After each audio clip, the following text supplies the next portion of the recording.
Hello बच्चों, स्वागत है आपका नेमिंग रिएक्शनों के इस शानदार सुहाने सफर में।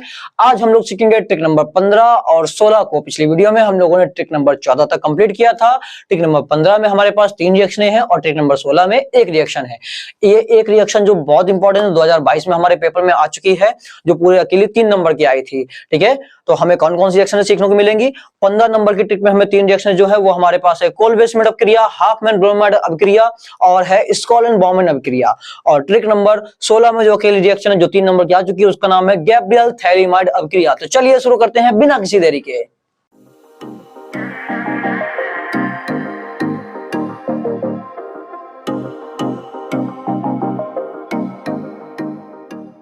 तो बच्चों, ये हमारे सामने आ चुकी है ट्रिक नंबर 15 और 16। ट्रिक नंबर 15 में हमको एक रिएक्शन और एक ये 2 और एक ये 3 रिएक्शन देखने को मिलेंगी और यहाँ पर ट्रिक नंबर 16 में हमें एक रिएक्शन देखने को मिलेगी। तो चलिए शुरू करते हैं। जल्दी से पहले इन ट्रिकों को याद करते हैं। ट्रिक हमारी क्या है, तो देखिए ट्रिक हमारी 15 नंबर लिखी हुई है। जिस तरह से हम बोल रहे हैं उसी तरह से आपको याद करना है, तभी अच्छे से तैयार होगा आपको। तो चलिए शुरू करते हैं। ट्रिक नंबर 15 है हमारे पास में कोल्बे हाफ स्कॉलन बम फीन एमाइड एनिलीन कम। कोल्बे हाफ स्कॉलन बम फीन एमाइड एनिलीन कम। CO2 Br2 क्षार COCl से निकला दम। ओके, तो इसी तरह से बिल्कुल आप याद कीजिए। अब जल्दी से हम लोग ट्रिक नंबर 15 में लिखी हुई शब्दों का मतलब समझते हैं और रिएक्शनों को करके देखते हैं। तो देखिए यहां पर कुछ शब्द लिखे हुए हैं ट्रिक नंबर 15 पे जो इस्तेमाल हुआ था फीन का मतलब हमारे पास है फिनॉल। ठीक है, जिसका फॉर्मूला होता है C6H5OH। आप इस C6H5 की जगह पर बेंजीन की रिंग बना सकते हैं, उसके ऊपर OH लगा सकते हैं तो भी वो फिनॉल ही है। ओके, फिर आता है हमारे पास एमाइड का मतलब होता है CONH2 ग्रुप। जहां पर यहां देखिए जो बॉन्ड खाली है सिंगल बॉन्ड, यहां हम कोई एल्किल ग्रुप जोड़ सकते हैं, CH3 C2H5 C6H5 जो आपको इच्छा हो। तो हम लोग यहां पर ले रहे हैं C2H5। इस तरह से इसका नाम बन गया प्रोपियोनेमाइड। इसमें कितने कार्बन है, 2 और 1 3, तो 3 कार्बन लगाते हैं हम लोग प्रोपियोन कॉमन नेम में। तो इस तरह से इसका नाम हो गया प्रोपियोन और CONH2 का नाम अभी आपको बताया एमाइड होता है, तो ये हो गया प्रोपियोनेमाइड। अब यहां पर देखते हैं एनिलीन भी एक फॉर्मूला है जिसका कुछ इस तरह से होता है C6H5NH2। ठीक है, फिर है COCl में भी देखिए बॉन्ड खाली है। COCl का नाम होता है ऑयल क्लोराइड, या हम लोग कॉमन नेम में कह सकते हैं इसको इल क्लोराइड। कॉमन नेम में क्या है, इल क्लोराइड इसका नाम है। और यहाँ पर भी हम लोग कोई क्या करेंगे, एल्किल ग्रुप लगाएंगे। तो इस जगह पर हमने एल्किल ग्रुप CH3 लगा रखा हुआ है। अब यहाँ पर आप देखिए कितने कार्बन हो गए, 2 कार्बन। तो 2 कार्बन को कॉमन नेम में बोलते हैं एसिड, और अभी बताया COCl का नाम है इल क्लोराइड, तो हो गया एसिटिल क्लोराइड। ओके, फिर ये वाले जो शब्द हैं वो अगली ट्रिक के लिए हैं, तो उनको हम बाद में समझते हैं। पहले हम लोग ट्रिक नंबर 15 की रिएक्शन को देखते हैं।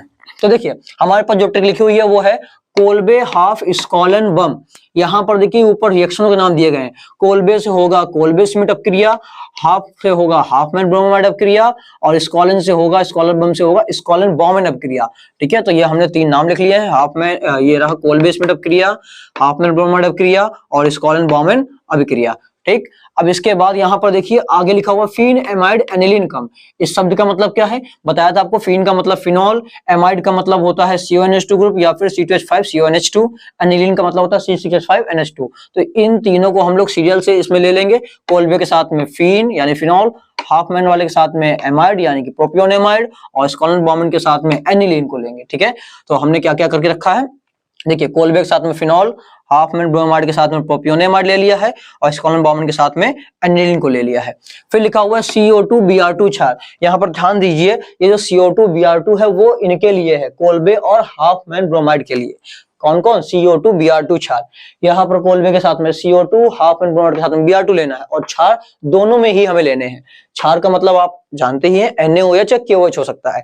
ठीक है, तो कोल-बेस्मेंट के साथ में हमने क्या लिया, CO2, हाफमैन के साथ में भी CO2 लिया है। नहीं, यहां पर होगा Br2। क्या होगा, Br2।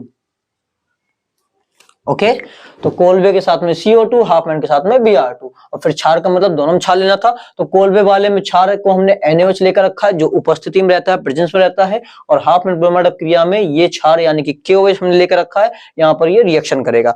आप दोनों में चाहे एक ही जैसा ले सकते हैं, NaOH या KOH, कोई प्रॉब्लम नहीं है, दोनों में ही KOH ले लीजिए।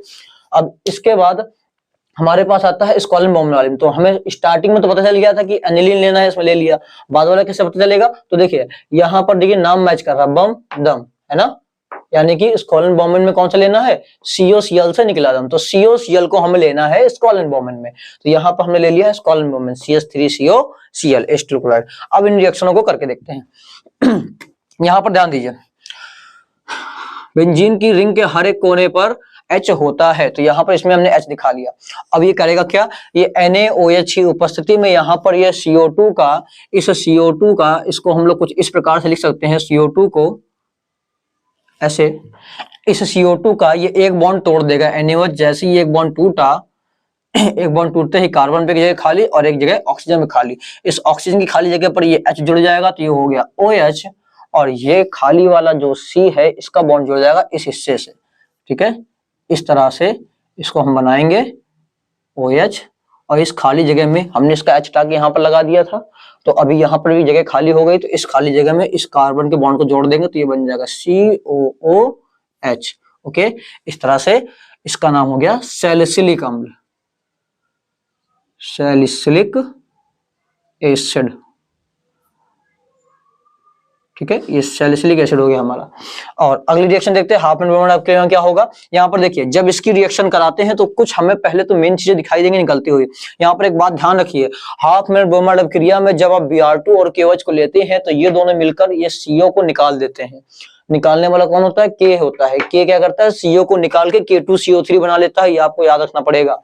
K CO को निकाल के K2CO3 बना देगा, तो यहाँ बचा क्या, C2H5NH2। तो पहली चीज हमारी जो बनी वो है C2H5NH2, और दूसरी बात के लिए हमने क्या बोला कि K CO को निकाल के K2CO3 बनाएगा, तो निकल गया K2CO3। और बाकी कुछ कॉमन सी चीजें जो आप देख के ही निकाल सकते हैं, जैसे K के साथ में Br तो KBr, इसके अलावा OH है तो OH के साथ में हम लोग कहीं से भी मान लीजिए H लेकर क्या बना देंगे, H2O, ये H2O निकाल लिया। अब इसको बैलेंस करते हैं, यहाँ पर आप देखिए Br कितने हैं, 2 बार, तो इस Br को बना लिया 2 बार। K कितने हो गए, 2 ये रहे 2 ये रहे 4, तो यहाँ पर 4 का मल्टीप्लाई करा दिया। ओके, अब हमारे पास देखिए H कितने हो चुके हैं, H हमारे पास ये 4 हो गए, इसको हम लोग नहीं काउंट करेंगे क्योंकि हम लोग ने C2H5 और NH2 इन दोनों को पूरा एक साथ निकाल के रखा हुआ है, तो हमें केवल इस H को गिनने हैं। 4 H है हमारे पास में, और यहाँ पर ये 2 हैं, 2 में 2 का मल्टीप्लाई कराते ही क्या हो जाएगा, 4H। तो हमने K बैलेंस कर लिए हैं, Br बैलेंस कर लिए हैं, H बैलेंस कर लिए हैं। अब O को देख लेते हैं, 4 O ये है और एक O ये, टोटल हो गया 5 O। देखिए 2 ये रहे और 3 ये, 3 2 5 O। O भी बैलेंस हो चुके हैं, और C2H5NH2 को तो हम पहले ही बैलेंस कर चुके थे, तो हमारा ये पूरी रिएक्शन बैलेंस हो चुकी है और इसका नाम है एथिल एमीन। C2H5 का नाम होता है एथिल, NH2 ग्रुप का नाम होता है एमीन, तो टोटल बन गया मिला के एथिल एमीन।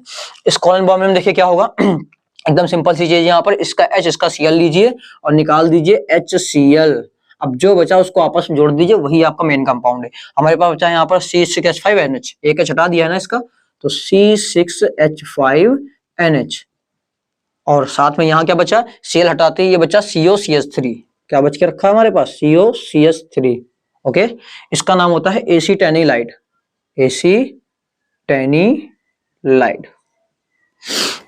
ओके, अब आते हैं ट्रिक नंबर 16 में, तो इसको भी हमें अच्छे से याद करना है। ट्रिक नंबर 16 हमारी पिछले साल या कह सकते हैं कि 2022 में हमारे पास में ये रिएक्शन एक सेट में आई थी जो पूरी 3 नंबर की थी, अकेली रिएक्शन 3 नंबर की थी।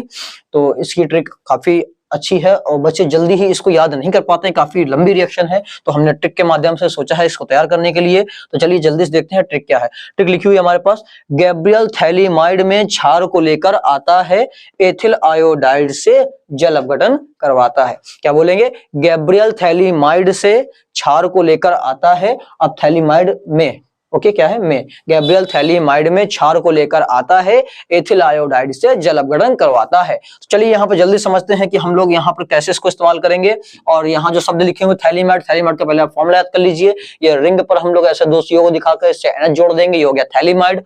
एथिल आयोडाइड का मतलब C2H5 है, और जल अपघटन का मतलब है हमें जल से रिएक्शन करानी है अम्ल या क्षार की उपस्थिति में। ठीक है, तो हम लोग जल्दी समझते हैं इसमें। देखिए सबसे पहले हम लोगों ने ये थैलीमाइड का फॉर्मूला लिख लिया, यहाँ पर P साइलेंट है, तो ये हो गया थैलीमाइड। ओके, अब थैलीमाइड में उसने क्या बोला, कहा कि गैब्रियल जो है, यानी कि गैब्रियल रिएक्शन, ध्यान रखिए यहाँ पर रिएक्शन का नाम ही है गैब्रियल थैलीमाइड संश्लेषण अभिक्रिया। गैब्रियल थैलीमाइड नाम है रिएक्शन का। ओके, रिएक्शन का नाम क्या है, गैब्रियल थैलीमाइड। और यहाँ पर थैलीमाइड लिख के इसमें क्या बोला भैया, गैब्रियल थैलीमाइड में किसको लेकर आना, क्षार को। तो गैब्रियल थैलीमाइड में हमने थैलीमाइड को लेकर उसके साथ में क्षार की रिएक्शन कराई। अब क्षार करेगा क्या, इसका H इसका OH निकाल दिया H2O, और अभी यहाँ पर H की जगह कौन जुड़ जाएगा, K आके, तो ये CO और इसके साथ में आ गया N के साथ K। अब यहाँ पोटेशियम जुड़ गया है तो इसका नाम हो गया है पोटेशियम थैलीमाइड, पोटेशियम थैलीमाइड।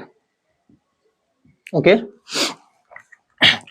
तो ये हमारी लाइन समझ में आ गई होगी आपको, गैब्रियल थैलीमाइड में क्षार को लेकर आता है, कुछ ऐसा। फिर कह रहा है एथिल आयोडाइड से जल अपघटन करवाता है, तो यानी कि अगले स्टेप में हमें लेना है एथिल आयोडाइड, यानी C2H5I, ये है एथिल आयोडाइड। ठीक है, तो एथिल आयोडाइड की रिएक्शन कराइए, इससे क्या बनेगा, देखिए K और I मिलकर निकल गया KI, और अभी ये C2H5 जुड़ जाएगा इसके साथ में, तो ये हो गया CONC2H5। अब इसका नाम हो चुका है N एथिल थैलीमाइड, इसका नाम क्या है, N एथिल थैलीमाइड। ओके, बात ध्यान रखिए, यहाँ पर ये जो चीजें लिखी हुई हैं, ये शब्द लिखे हुए हैं, ये शब्द हमको ये बता रहे हैं कि हमें अगले स्टेप में क्या लेना है। पहले स्टेप में क्षार लेना है, दूसरे स्टेप में एथिल आयोडाइड करानी है जो बनेगा क्षार के बाद में, तीसरे स्टेप में हमें एथिल आयोडाइड कराने के बाद जो बनेगा उसकी रिएक्शन करानी है, यानी कि हमें जल अपघटन करवाना है। ठीक है, यहाँ पर कहीं पर भी ये नहीं लिखा है कि आपका क्या बनेगा रिएक्शन में, आपको बस ये बताया गया कि पहले स्टेप, दूसरे स्टेप, तीसरे स्टेप में क्या क्या लेना है। तो हमने पहले स्टेप में क्षार लिया था तो हमारे पास पोटेशियम थैलीमाइड बना, दूसरे स्टेप में हमने एथिल आयोडाइड लिया, पोटेशियम थैलीमाइड की रिएक्शन कराई हमने एथिल आयोडाइड से, तो हमारे पास N एथिल थैलीमाइड बना है। अब तीसरे स्टेप में हम N एथिल थैलीमाइड की रिएक्शन कराएंगे, या हम कह सकते हैं इसका हम कराएंगे जल अपघटन। जल अपघटन मतलब हाइड्रोलाइसिस। और अभी बताया थोड़ी देर पहले आपको जल अपघटन का मतलब क्या होगा, जल से रिएक्शन करानी है अम्ल या क्षार की उपस्थिति में। ठीक है, अब यहां पर समझिए हम इसको कितनी बार ले रहे हैं। मान लीजिए हमने इसको ले लिया 2 बार। ओके, जल को कितनी बार ले लिया, 2 बार।